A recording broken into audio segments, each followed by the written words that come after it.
Fala galera, beleza? Sejam bem-vindos a mais um vídeo aqui no canal. Meu nome é Alexandre Filho. Como eu disse, sejam muito bem-vindos. Se inscreva, deixe seu like, que agora a gente vai falar sobre tudo o que aconteceu no Brasileirão, beleza? Tivemos aí a vitória do Flamengo em cima do Grêmio, a vitória do Palmeiras em cima do Corinthians, o Fluminense vencendo os acréscimos sobre o Santos, Fortaleza Internacional empatando e muito mais. Bom, vamos aí começar falando sobre os dois líderes agora, né? Temos dois líderes do Campeonato Brasileiro, Palmeiras e Flamengo com 7 pontos e os dois vindo de uma vitória por 2-0 e excelentes vitórias. Vamos falar primeiro sobre o Palmeiras, que venceu o Corinthians no sábado, derby lá na arena do Barueri, né? O Allianz Parque não pôde receber esse clássico e lá no jogo o Palmeiras jogou muito bem, foi a melhor atuação do Palmeiras no ano, né? Dominando o meio campo, encurralando mesmo o Corinthians, que fisicamente não pareceu bem, né? Um time que vem em sequência de jogos, jogando fim de semana, meio de semana, né? Desde a data FIFA no mês passado, né? O Corinthians que jogou a final do Paulistão, uma final muito desgastante. O Palmeiras também, ele tem um elenco mais, né? Com mais jogadores, mais opções, tá conseguindo regular isso melhor, diferente do Corinthians. Corinthians, como eu disse, né? Teve muitas dificuldades para dominar fisicamente o jogo e tecnicamente, né? A verdade é que o Corinthians ele tem uma dificuldade muito flagrante que é a troca de passes, né? A troca de passes do Corinthians é muito, né? Joga a bola para lá, são bolas longas, né? São passes muito longos, é muita verticalidade, mas você precisa compilar isso, né? Juntar isso com organização. Com o Vasco deu muito espaço, né, naquele jogo que o Corinthians venceu muito bem, né, com chances ali do Depay, do Yuri Alberto, gols deles, né, o Yuri Alberto deu um passe para o Depay, mas ali o Vasco deu muito espaço, então fica fácil, né, de fato, você fazer esse jogo vertical. Em jogos contra o Palmeiras, por exemplo, você precisa de uma organização aí no meio campo, você precisa dominar o meio campo para ser vencedor, e foi isso que o Palmeiras fez com o Corinthians, né? Dois gols ali, um do Emi Martins, outro do lateral esquerdo ali, o Piquerez. O Palmeiras conseguiu dominar bem esse meio campo, né? O Abel veio com uma boa estratégia, claro, ainda sem o Rafael Veiga, que é o principal meia do Palmeiras, colocou o Felipe Anderson no lugar dele e deu resultado. Acredito que o Felipe Anderson é sim esse cara ali no meio campo, na posição do Rafael Veiga, apesar de o Abel tentar colocar ele em outras posições. Acredito que essa é a posição do Felipe Anderson mesmo, a posição ali de meia atacante. Então o time respondeu muito bem. Vitor Roque, que ainda está buscando seu primeiro gol, não fez, teve um anulado na partida. Mas tudo isso contribuiu para que o Palmeiras vencesse e virasse líder aí, juntamente com o Flamengo. O Flamengo que fez uma grande atuação contra o Grêmio. 2-0, 2 gols da Arrascaeta, falando de meio atacante, né? Arrascaeta, que para mim, tecnicamente, é o melhor meio atacante do futebol brasileiro, né? Claro que tem muitas questões físicas, né? Relacionadas, tanto o Arrascaeta como o Dela Cruz, outro grande meio aqui do futebol brasileiro, os dois do Flamengo. Mas quando o Arrascaeta tá, né, na sua melhor forma, a gente viu que é capaz de fazer, botou o jogo no bolso, né?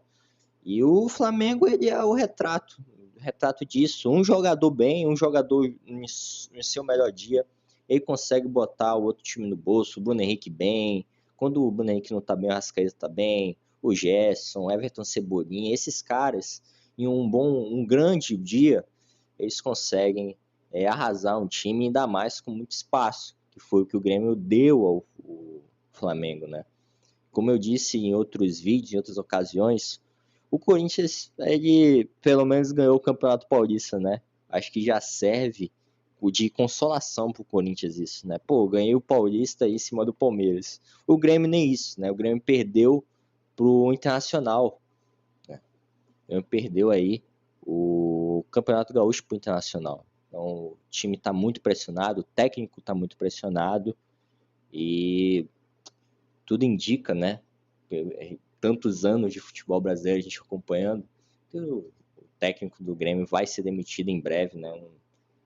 Isso não é uma informação, parece mais uma impressão mesmo, apesar da diretoria estar ali, né?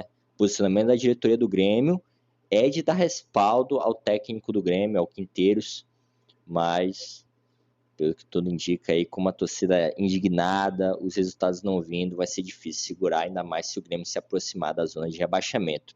E na zona de rebaixamento está o Santos que perdeu do Fluminense, o Santos de Neymar, num jogo bom, pô, o segundo tempo foi muito bom entre o Fluminense e o Santos, ainda mais com a entrada dos dois craques dos dois times, né, o Ganso pelo lado do Fluminense e o Neymar pelo lado do Santos. O jogo melhorou muito depois da entrada dos dois, e acabou com o Fluminense vencedor. Uma bola bem fortuita ali no fim do segundo tempo, fim do jogo já, o Samuel Xavier chutou, a bola bateu no calcanhar do jogador do Santos e a bola entrou. Era para ser 0-0, mas de qualquer forma foi merecido, porque o Fluminense criou mais, partiu mais para cima, o Santos só se defendendo no primeiro tempo, e no segundo tempo não fez tanta coisa assim, foi basicamente só o Neymar tentando mais jogadas individuais. E eu já falei de técnico, né? Acredito que o técnico do Santos, o Caixinha, não faz um bom trabalho, né? Eu não gosto muito dele, como, né? Eu acho que os Caixinha, ele é mais um dos técnicos portugueses que vem aqui para o Brasil, vem como um grande técnico. O Caixinha não é um grande técnico, não é técnico para treinar o Santos, ainda mais nessa liga tão competitiva como o Campeonato Brasileiro. O time está na zona, né? O Santos não consegue ter organização ofensiva mesmo com um jogador como o Neymar. O time é bom no ataque. Tem jogadores Tiquinho. Tiquinho até um tempo desse era artilheiro do Brasileirão. Soteldo, né, que era o melhor jogador do Grêmio até certo tempo, até um tempo atrás. Neymar. Então não dá para fazer um time organizado, fazer gols, né? Esse é o problema do Santos, fazer gols, né, e não tomar os gols. Acredito que dá sim, mas isso não está se concretizando, né?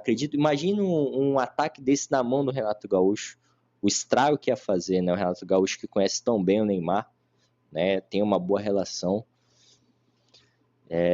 A ver, né? Bora ver o que ia acontecer com esse Santos que já está na zona, né, de rebaixamento do Brasileirão, com apenas 1 ponto, nenhuma vitória em 3 jogos. Tivemos jogo também do Fortaleza com o Internacional, um jogo que é decisivo, porque se um dos dois times vencesse, também igualaria aí com o Palmeiras e com o Flamengo na liderança, mas o Fortaleza acabou tendo gol anulado, tendo um expulso, e também o Internacional teve um pênalti polêmico aí que não foi marcado, o VAR acabou não chamando, não marcando, então o jogo acabou 0-0 mesmo.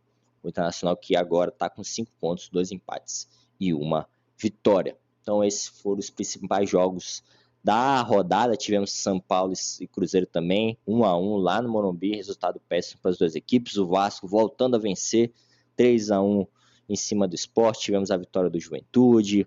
Tivemos outros jogos do Juventude vencendo aí em cima do Ceará, né? Se não me engano foi em cima do Ceará. E foi isso, né? O Brasileirão pegando fogo, tivemos o Bahia empatando com o Mirassol 1-1, péssimo resultado para o Bahia, que está bem na liberta, mas vacilou agora no Brasileirão. Então, esse foi o vídeo, né? Tivemos várias partidas, vários jogos muito interessantes, e no meio de semana vai ter rodada também. Então, os acompanhem, como eu disse, se inscreva no canal, deixe seu like, que você vai ver as análises, principais notícias sobre futebol, tanto do Brasil, tanto do mundo, beleza? Então, é isso. Valeu, amanhã tem vídeo e fui!